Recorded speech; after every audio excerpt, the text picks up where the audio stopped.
Bienvenidos a este video. Mi nombre es Alvin Alonso Quijía con carnet 851323-2006. En esta oportunidad, para finalizar, contestaré a 5 preguntas que equivaldrán a la cuarta evaluación de técnicas de oralidad.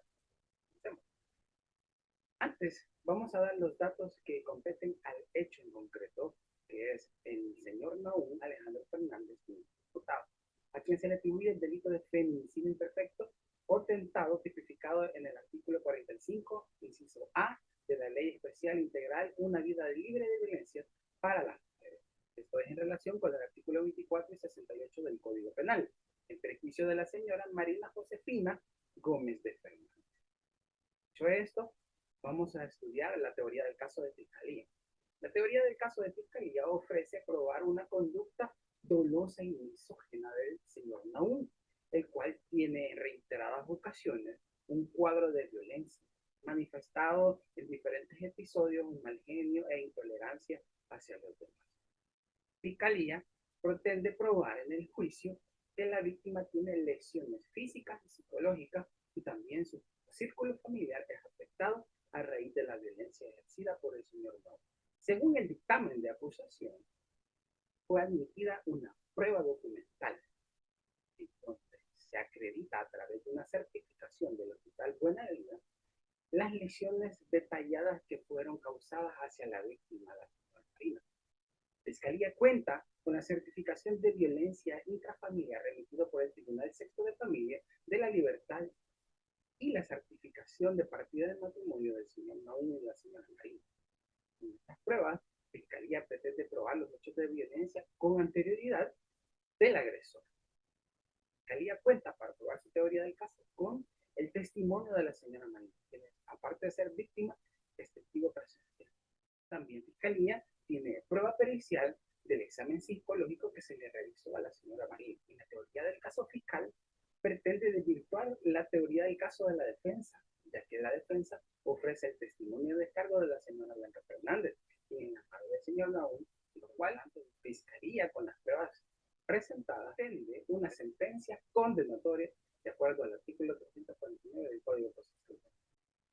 Por otro lado, el alegato de la defensa técnica en su teoría del caso ataca primeramente la acusación fiscal, señalando la falta de fundamentos.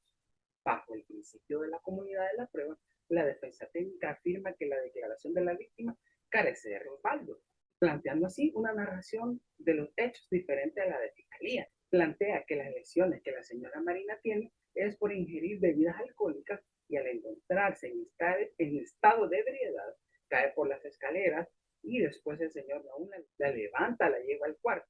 La defensa, en su teoría del caso, no niega las desavenencias en la relación de la pareja, más bien reconoce la separación económica y emocional de la pareja. Por lo tanto, en su teoría del caso, pretende que la declaración de la víctima no es congruente con la prueba científica. El dictamen psicológico realizado a la víctima no corresponde a los parámetros objetivos y son imparciales. La ausencia de intención feminicida, al no probar la existencia de las lesiones en el cuello de la víctima. Las lesiones que tiene la señora Marina son simples y no importantes como la expresa la víctima. Presenta la prueba de descargo de la señora Blanca Fernández y pide una sentencia absolutoria de acuerdo al 398 del Código Procesal Penal. Pregunta número 2. ¿Qué se gana con el contrainterrogatorio en ambas partes?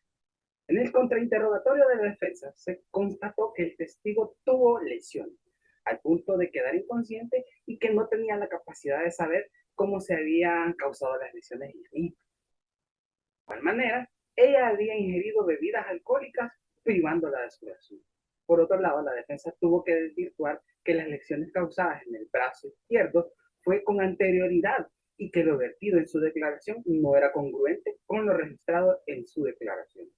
Por otro lado, en el contrainterrogatorio de Fiscalía, hace constar que la señora Blanca Fernández sí ha sido testigo de la violencia intrafamiliar que vive su hijo junto a su esposa, Marina, y que ha sido de manera repetitiva. De igual manera, queda demostrado que la madre del imputado tiene conocimiento que su hijo tiene mal carácter al ingerir bebidas alcohólicas. De igual forma, que la testigo de descargo no fue testigo presencial o no fue testigo ocular de los hechos y no le consta que la víctima cayó por las escaleras, como afirma la defensa, la víctima carece de credibilidad. Pregunta número 3. ¿Qué tipo de preguntas objetables detectó en la audiencia y cuáles preguntas a su criterio eran objetables y no se objetaban? En lo personal, yo puedo detectar 3 tipos de objeciones. Número 1, preguntas impertinentes, preguntas repetitivas. Ambos testigos contestaban más de lo que se les preguntaba. Por parte de fiscalía, el testigo contestaba más de lo que se le preguntaba. Mientras que en el alegato de la defensa se podía objetar que varias de las preguntas eran impertinentes, de acuerdo al artículo 210 del Código Procesal Penal. Se podía objetar que la pregunta en cuanto a la profesión de la señora Blanca era impertinente, ya que no abonaba nada a la cuestión de los hechos. La pregunta de defensa hecha a su testigo en cuanto a cuáles eran los principios de la señora Blanca es impertinente. La pregunta hecha a su testigo por parte de la defensa en cuanto a qué consejos le da a su madre a su hijo es impertinente de acuerdo al artículo 210 del Código Procesal Penal. También la pregunta hecha al testigo por parte de la defensa, ¿cuál era el horario de trabajo del señor Nahum? No aportaba nada en cuanto a los hechos. También la pregunta hecha a su testigo por parte de la defensa en cuanto a qué distancia había entre la cocina y el patio fue repetitiva, ya que se realizó en 2 ocasiones. También la pregunta hecha a su testigo por parte de defensa es impertinente al preguntar cuál es el afecto que tiene la señora Blanca a su nuera, ya que no viene a aportar nada, es una pregunta impertinente al hecho que se está ventilando. Y por último, la defensa hace una pregunta impertinente: ¿y cuál es el resultado que espera la testigo? Número 4. ¿Qué diferencia denota entre el alegato inicial y el alegato final de las partes técnicas y qué logró con los mismos? En el alegato inicial, cada una de las partes expone delante del juez su teoría del caso, junto con las pretensiones de cada uno, fundamentado a través de las pruebas que se ofertan en el transcurso del juicio. En el caso de fiscalía, pretende probar el cometimiento del delito de feminicidio tentado y la conducta misógina a través de pruebas testimonial, pericial y documental. Así poder demostrar el binomio procesal en contra del señor Nahum. En el caso de la defensa, pretende probar en comunidad de la prueba que la víctima no fue agredida por su esposo, no negando la violencia ni problemas de alcohol que posee el imputado, más bien alegando que la víctima cayó por las gradas de su casa y que el imputado, el señor Nahum, la ayudó. En su teoría del caso, la defensa introduce el testimonio de la madre del imputado como testigo de descargo.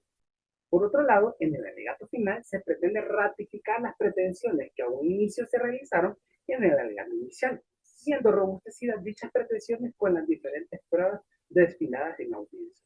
Fiscalía, en su alegato final, después del desfile probatorio, asegura haber ratificado y demostrado la conducta misógina del supuesto del artículo 8 de la ley IVA y que el actuar del imputado es en pleno uso de sus facultades mentales, el cual su único motivo era quitarle la vida a su esposa.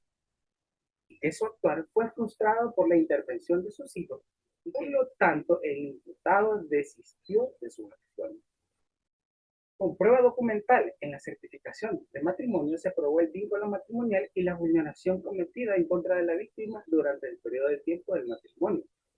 Con la certificación del expediente clínico de la víctima se probó que ha sido sometida en reiteradas ocasiones a violencia intrafamiliar. La prueba pericial arroja que el examen psicológico realizado al imputado, que él es una persona imputable y que no padece de alucinaciones. Además, que es una persona con tendencia a la violencia y no acepta opinión de otras personas, resolviendo todo a golpes. Se comprueba a través del examen psicológico que la víctima ha sido sometida a violencia por mucho tiempo y que se encuentra en etapa de depresión. También que la testigo de descargo no es testigo presencial de los hechos. Por lo tanto, Fiscalía, a través de las pruebas vertidas, pide sentencia condenatoria y reparación civil. La defensa no niega las desavenencias entre la pareja en su alegato final. Bien, muestra que hay algunas diferencias entre ellos. Peritaje psicológico realizado por el imputado muestra cierta violencia. No niega que el señor Naum es violento, pero no solo con las mujeres, sino que en carácter general, cuando así la misoginia. En comunidad, la prueba con el testimonio de la víctima no es congruente con el examen pericial, ya que el examen pericial mostraba 7 lesiones, de las cuales 2 de ellas eran de carácter más gravoso, la cual se encontraba en el párpado y la otra en el metacarpo, con una coloración verdosa, dando como resultado y datando que dichas lesiones no eran de la fecha que sucedieron los hechos. De igual manera que el examen médico no mostraba las lesiones en el cuello de estrangulamiento, ni presentaba a la víctima disfonía, que es la voz ronca. Por lo tanto, la defensa técnica en su alegato final logra la duda en la teoría del caso fiscal al no ser congruente con el testimonio de la víctima. Pregunta número 5. Explique cómo se utiliza el recurso de revocatoria en audiencia. La revocatoria en audiencia en materia penal se refiere al proceso legal mediante el cual se hace una revisión a la decisión previa tomada por un juez o un tribunal en un caso en concreto. Por lo general, esta revisión se solicita cuando una de las partes considera que la decisión tomada es injusta o incorrecta. En audiencia revocatoria, las partes presentan argumentos y evidencia que respalda su solicitud de modificar o anular la decisión anterior. El juez o tribunal evaluará estos argumentos y tomará una nueva decisión basada en la información proporcionada y en cumplimiento de las leyes y procedimientos pertinentes.